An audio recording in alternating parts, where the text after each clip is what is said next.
Korea Utara putuskan hubungan diplomatik dengan Malaysia. Rusia tegangan tinggi dengan menarik duta besarnya dari Washington. Biden menyerang Putin dengan mengatakan Putin itu pembunuh. Timur Tengah sekarang memanas, mulai bedil-bedilan lagi. Ledakan bom di mana-mana di banyak negara. Lalu tim Detasemen Khusus atau Densus 88 Polri menjemput 26 terduga teroris yang berafiliasi dengan ISIS di Makassar dan Gorontalo beberapa minggu lalu. Para terduga teroris ini diketahui berasal dari kelompok bernama Ihwal Pakwato yang bekerja sama dengan Jamaah Ansarud Daulah atau JAD. Ternyata tetap aja ada bom gereja di Makassar, tetap kecolongan. Kemudian juga ada ledakan besar di kilang Balongan, mirip kilang minyak Aramco yang di drone. Ada apa sih sebenarnya yang terjadi? Sebentar, kita nggak mau komen dulu ke sana detailnya. Sabar ya, sebenarnya kita udah tahu, tapi sabar ya, itu kita skip dulu. Baiklah, kita tambah lagi fakta yang lain. COVID di Tiongkok terpaparnya turun drastis. COVID di Amerika dalam 2 bulan ini terpaparnya juga turun drastis. Namun di Arab Saudi masih ketat membatasi penerbangan internasionalnya.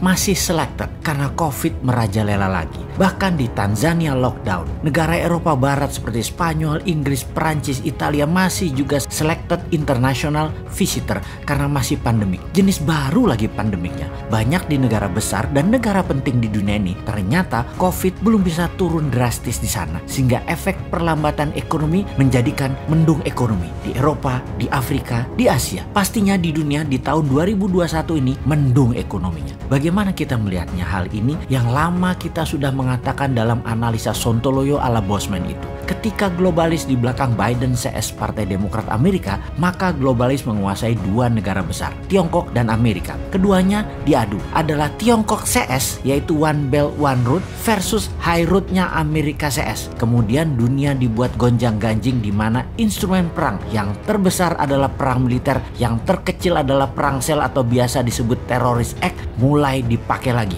Mulai terjadi semua kan saat ini. Dunia ini semua sedang berperang melawan virus sebenarnya. Dunia sedang berperang aslinya tuh melawan siapa? Melawan globalis karena emang dimainkan oleh globalis. Alatnya mereka yaitu 2 negara besar tadi, Amerika dan Tiongkok. Kemudian perang militer dan berbagai penyakit disebabkan oleh virus seperti Ebola, Cikunya, dan Corona. Disinilah cara bernegara Indonesia ditantang ke limit, ke batas kemampuan maksimum pemimpinnya, ke batas kemampuan maksimum politikusnya, dan ke batas kemampuan pejabatnya. Jadi apa yang terjadi di Indonesia saat ini seharusnya yang harus dilakukan? Kita tahu bahwa bentuk negara Indonesia bukan lagi seperti apa yang Founding Father Indonesia ini dibuat di awal pada saat Indonesia menyatakan dirinya menjadi negara. Indonesia ini bangsanya jadi dulu yaitu di tahun 1928. Baru negaranya lahir Indonesia itu yaitu di tahun 1945. Bergesernya bernegara saat ini karena kekuatan parlemen yang menguat ditambah kekuatan partai yang mencengkram dunia perpolitikan di Indonesia. Kita bukan lagi bentuk negaranya presidensial, tapi parlementer. Karena itu ketika parlemen bertaring terlalu kuat, siapapun presidennya tidak akan bisa main gigi 5. Full throttle itu tidak mungkin. Tetap harus bagi-bagi kekuasaan dan bagi-bagi permen keuangan. Lalu yang jadi masalah adalah pengetahuan bernegara masyarakat juga parah, dibuat jadi rendah. Jadi yang memegang kendali bernegara tinggal mainin aja apa pendapat rakyat, apa pendapat mereka. Rakyat manut, nonton, gak bisa buat apa-apa. Contohnya mulai digulirkan wacana presiden 3 kali, di mana muncul kampanye mempropagandakan bahwa calon terkuat Jokowi Prabowo di tahun 2024. Lalu ada berita mengejutkan kalau Jokowi mencalonkan ketiga kalinya, hasil survei ternyata nama SBY melawan dengan kuat. Bahkan saat ini leading. Nah lo